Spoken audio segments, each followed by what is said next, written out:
Hey YouTube! Welcome back to another Rean and Friends video. Honestly, I don't know why it's called Rean and Friends since I seem to be doing most of the talking and I'm more sane than that bitch. Van, we literally just started the video and you're already taking jabs at someone. Calm down, you son of a bitch. Van and Friends does have a nice ring to it too. Alright, so today's kind of a big deal since it has a lot to do with us. We'll rank every single Trails game, tier list style. This is gonna be pretty juicy, I can tell. I'm confident my games are only the best of the best. We'll see about that, my dear friends. To be as fair as possible, I'll try to consider both story and gameplay and conclude with a ranking where I take both aspects into consideration. Yeah, that sounds about right. Sounds good to me too. Alright, so first up we start with the very beginning of the franchise. Humble beginnings with Trails in the Sky. This game started it all, and when you get to the very end, you'll have a very good idea of just what kind of adventure you're in for with the rest of the games. It may be a slow burn, but if that doesn't turn you off, this is a very charming JRPG that'll have you hooked, especially with how well written the dialogue is. Estelle as a protagonist is perhaps one of the most charming heroines out there, and her chemistry with Joshua and multiple other characters shines through very brightly. No pun intended, huh? Oh boy. I hope we don't have to sit through 20 more shit-ass puns like that one. Calm down, man. It wasn't even that bad. Even I cracked a little smile. But, yeah, I agree with what he said.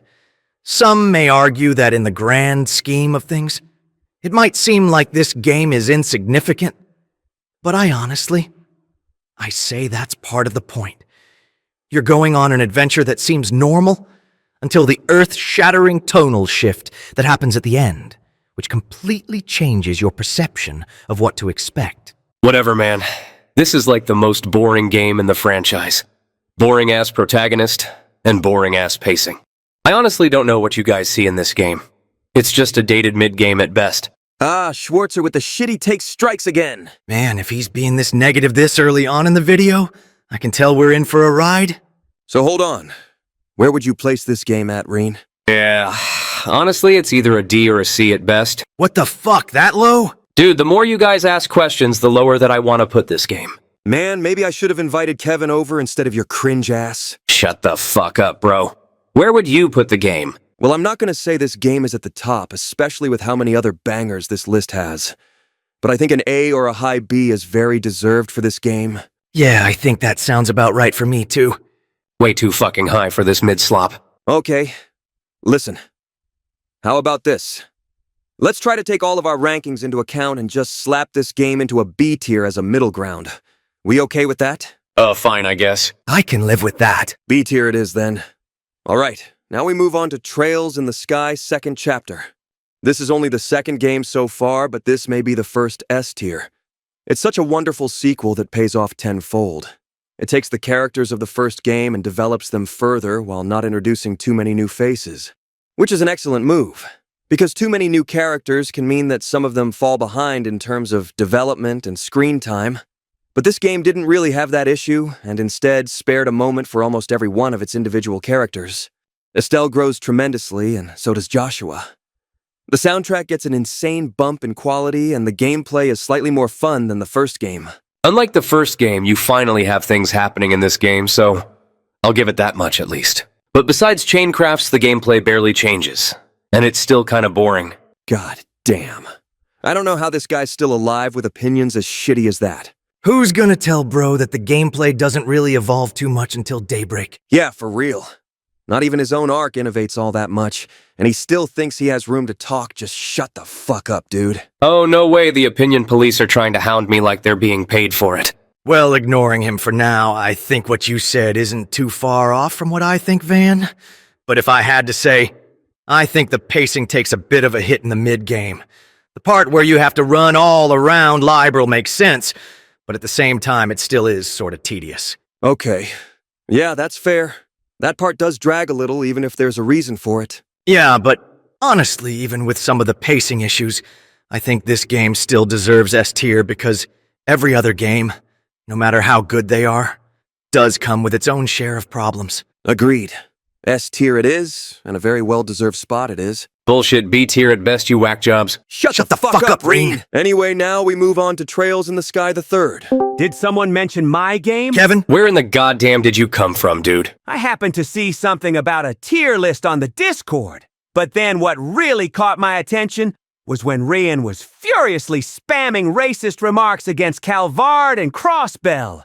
And that's when I knew I had to see what's going on for myself. Damn, no way dude was so pissed at the rankings that he became the thing he fought so hard against. Sorry, guys, I got hacked. Damn, really?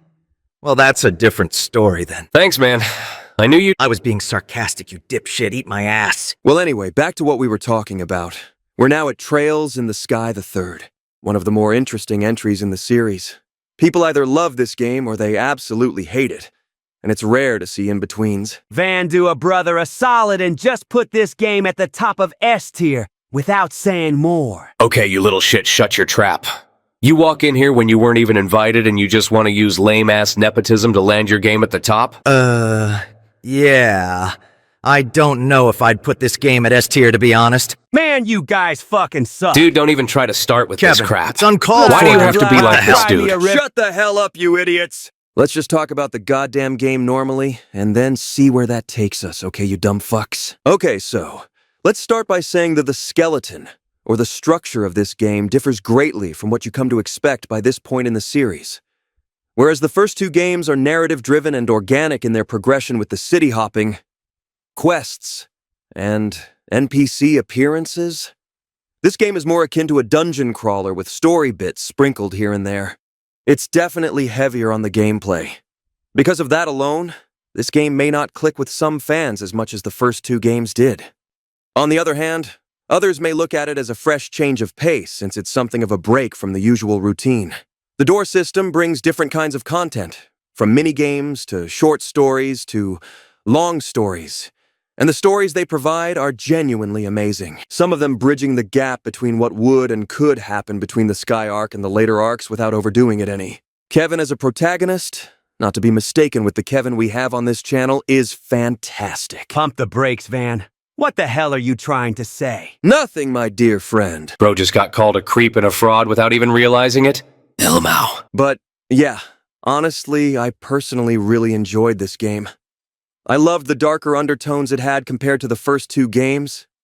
I know we all tried to tell Kevin off when he wanted us to put it in S tier, but for me, I think I'd put it up there. What about you guys? Attaboy, Van. That's my guy. I'm gonna be 100% completely honest with all of you.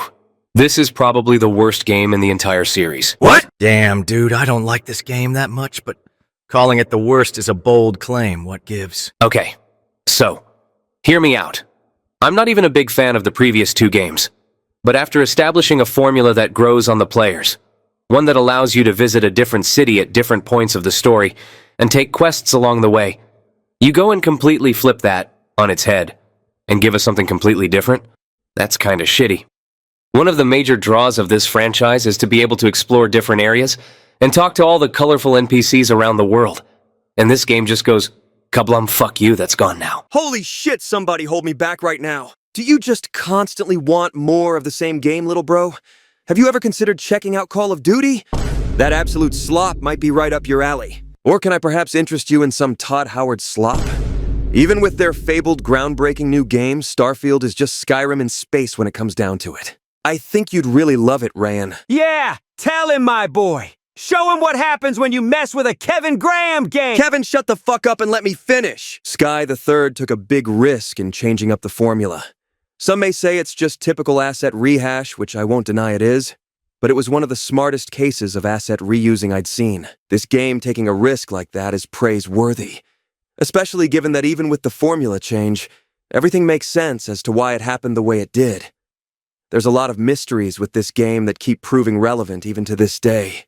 Heck, Phantasma itself went on to inspire the Reverie Corridor and the Marching Garden. And those two went on to become some of the best gameplay design choices the series has seen with how replayable they are. Gotta respect the father here. I'm sticking with my S ranking. On God, so much yapping. And even after all that, the game is D tier for me. For fuck's sake! Calm down, guys. Don't let him get to you. As for me, I really enjoyed the game despite the change in how it's structured. but I think a few of the doors dragged a little too long for me, and I honestly would have liked to see more church lore or Kevin lore because I felt like we only got a few morsels, all things considered. I'd probably have this at a solid B rank. I'd say where I'd put this game, but I think that's obvious. I'm not sure about that. Can you enlighten us? How about you jerk me off, bozo? All right, simmer down, ladies. Let's split our losses and just slap it onto the A rank. A? Are you fucking kidding me, dude? Of course, Mr. Shit Taste is the one with a problem with this. Listen, numbnut. We have 2 S ranks, 1 B rank, and 1 D rank. The way I see it, A is just fine. I'm okay with that. Well, I'm not, so can you...